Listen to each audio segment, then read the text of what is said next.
અંકલેશ્વર 3 રસ્તા શાક માર્કેટ ખાતે વર્ષોથી શાકભાજી વેચીને પોતાના પરિવારનું ગુજરાન ચલાવતી મહિલાઓએ આજે પોતાની વ્યથા જાહેર કરી। મહિલા એડવોકેટ અને સામાજિક આગેવાનના નેતૃત્વ હેઠળ મહિલાઓએ મીડિયા સમક્ષ રજૂઆત કરીને તંત્ર સામે ગંભીર આક્ષેપ કર્યા। અંકલેશ્વર 3 રસ્તા શાક માર્કેટ ખાતે વર્ષોથી શાકભાજી વેચી પરિવારનું ગુજરાન ચલાવતી મહિલાઓએ આજે પોતાની વ્યથા જાહેર કરી। મહિલા એડવોકેટ અને સામાજિક આગેવાનના નેતૃત્વ હેઠળ મહિલાઓએ મીડિયા સમક્ષ રજૂઆત કરી તંત્ર સામે ગંભીર આક્ષેપ કર્યા। મહિલાઓએ જણાવ્યું કે તેઓ લાંબા સમયથી મહેનત કરીને જીવન નિર્વાહ કરે છે, છતાં વારંવાર ટ્રાફિક સમસ્યાના નામે તેમને હેરાન કરવામાં આવે છે। તેમના મુજબ ટ્રાફિકની સમસ્યા તેમના કારણે નહીં, પરંતુ માર્કેટની અયોગ્ય વ્યવસ્થાને કારણે સર્જાય છે। મહિલાઓએ પ્રશ્ન ઉઠાવ્યો છે કે જ્યારે માર્કેટમાં અન્ય વેપારીઓ, લારીઓ અને ગલ્લાવાળાઓ પણ વ્યવસાય કરે છે, ત્યારે કાર્યવાહી માત્ર ગરીબ મહિલાઓ સામે જ કેમ કરવામાં આવે છે। તેમણે આને અન્યાય અને ભેદભાવપૂર્ણ વર્તન ગણાવ્યું છે। ગરીબ મહિલાઓએ ટાર્ગેટ કરવું યોગ્ય નથી। તેમણે માંગ કરી છે કે જો ખરેખર ટ્રાફિક સમસ્યા છે તો આખું માર્કેટ યોગ્ય સ્થળે ખસેડવામાં આવે। અંતમાં મહિલાઓએ જિલ્લા કલેક્ટર અને રાજ્ય સરકારને તાત્કાલિક હસ્તક્ષેપ કરી ન્યાય આપવા અને હેરાનગતિ બંધ કરવા અપીલ કરી છે। વિડીયો જર્નાલિસ્ટ વિરેન્દ્ર પાટીલ સાથે સત્ય ટીવી ન્યૂઝ ભરૂચ। મારું નામ હેમુબેન સુનિલભાઈ પટેલ છે।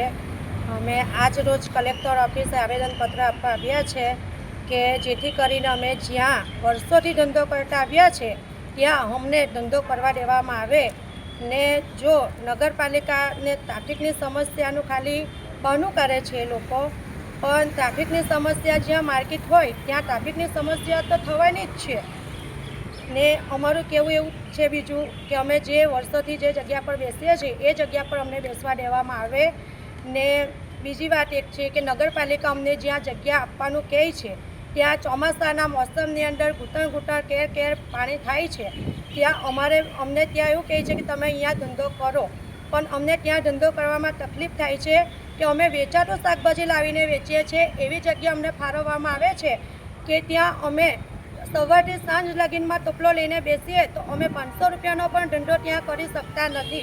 આપ મારી જોડે જોઈ શકો છો કે આ બધી ગામડાની બહેનો છે, ગરીબ બહેનો છે। જ્યારે ગરીબ બહેનોની રોટી છીનવાય ત્યારે બહેનોને કેટલી તકલીફ થાય છે। આજે મોંઘવારી એટલી વધી ગઈ છે કે એક અઠવાડિયાથી અમારા ઘરના ચૂલા સળગતા નથી। આજે અમારા છોકરાઓની સ્કૂલ ચાલુ થઈ ગઈ છે, આજે અમારા છોકરાઓને અમારે કેવી રીતના ભણાવવા ગણાવવા। આજે અમે સવારના માલ લઈને બેસીએ છીએ તો 9 વાગે ઘરે જઈએ છીએ। આખો દિવસ તાપ તડકામાં બેસીએ છીએ ત્યારે અમે 2 ટાઈમના રોટલા મેળવીએ છીએ। તો નગરપાલિકા વારંવાર અમારા જોડે જ આવો નિર્ણય કેમ લાવે છે? ટ્રાફિકની સમસ્યા શું બહેનોના લીધે થાય છે? શું નગરપાલિકાને બહેનોની નડતલ છે કે જ્યારે બી હોય ત્યારે વર્ષમાં 1 થી 2 વાર અમને ત્યાંથી ઉઠાડી દેવામાં આવે છે ને બહેનોનું જ નામ આવે છે? તો શું ગામડાની બહેનોને ધંધો કરવાનો અંકલેશ્વરમાં કોઈ અધિકાર નથી? આજે અમે આવેદનપત્ર કલેક્ટર સાહેબને આપવા આવ્યા છે ને અમને આશા શ્રદ્ધા છે કે આજે અમારો કંઈ નિર્ણય આવશે ને અમને અમારી નગરપાલિકાના ઉપપ્રમુખ સાહેબને એટલી વિનંતી છે હાથ જોડીને કે આ બહેનોનો નિશાસો ના લો। આ બહેનોને ત્યાં ધંધો જ્યાં કરતી આવી છે ત્યાં કરવા દો। ટ્રાફિકની સમસ્યા આખા અંકલેશ્વરમાં છે, ભરૂચમાં બી આપણે જોઈ શકીએ છીએ ઠેર ઠેર ટ્રાફિકની સમસ્યા છે। તો પછી આ બહેનોના માથે જ કેમ આવવું આવે છે? આ બહેનોને કેમ ત્યાંથી ઉઠાડવામાં આવે છે? આખા રોડ રસ્તાઓ પર લારીઓ ગલ્લા બધું જ છે, બધાને ધંધો કરવાની છૂટ છે, તો શું આ બહેનોના માટે જ કેમ નથી? આજે તમે જોઈ શકો છો કે આમાં કેટલી બહેનો વિધવા છે, કેટલી બહેનોના ઘરવાળા નથી। જ્યારે મારી જોડે આ દાદી ઊભા છે એ દાદીની બી ઉંમર તમે જોઈ શકો છો કે દાદીને જો ઘરમાં કોઈ કમાવાવાળું હોય તો દાદીને આ ધંધો કરવાની કોઈ જરૂર નથી। આ દાદી સવારની આવે છે, સાંજે 200 રૂપિયા કમાઈને જાય છે। આજે આવા માણસનો હક છીનવી લેવામાં આવે એ અમે લેડીઝ જરા બી સહન કરશું નહીં।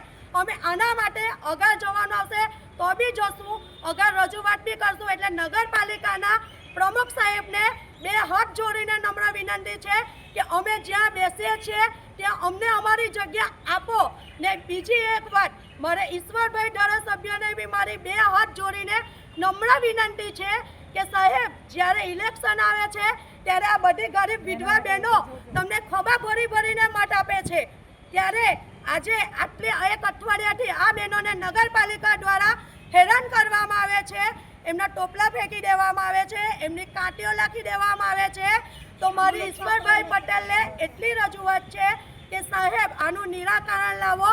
અમે તમારા જોડે છે, અમે તમને સાથ સહકાર આપીએ છીએ, તો તમે અમને સાથ સહકાર આપો ને અમે જ્યાં અમારા 2 પરિવારના 2 ટાઈમનું અમારું રોજીરોટી 2 ટાઈમનું વેચીને જીવીએ છીએ ત્યાં અમને જીવવા દો ને અમારું ઘર પરિવાર ચલાવવા દો, એ મારી નમ્ર વિનંતી.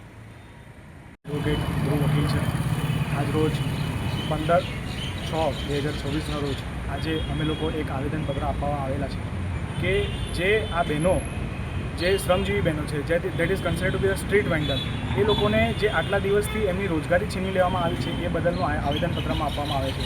મારું એઝ એન એડવોકેટ આ તંત્રને અને નગરપાલિકાને એક વસ્તુ એ ધ્યાન દોરવાની છે કે જે સ્ટ્રીટ વેન્ડર એક્ટ 2014 છે એની અંદર સેક્શન 3 અને સેક્શન 4ની મુજબ જે તમારે વેન્ડિંગ કમિટી બનાવવામાં આવે છે અને સેક્શન 18ની અંદર જે લોકોને 30 દિવસની મેન્ડેટરી નોટિસ આપવામાં આવે છે એ કશા પણ કાયદાની પાલન કરવામાં આવ્યું નથી. અને જે આ લોકો પોઝિશન હોલ્ડ કરી રહ્યા છે એ લોકો ખરેખર એ કાયદાનું ભાન છે કે નથી, કાં તો પછી કાયદાનું ભાન છે કાં તો કાયદાનો ડર નથી, એ વસ્તુ આજે અહીંયા અમે લોકો આવેદનપત્રના દ્વારા કહેવામાં આવ્યા છે.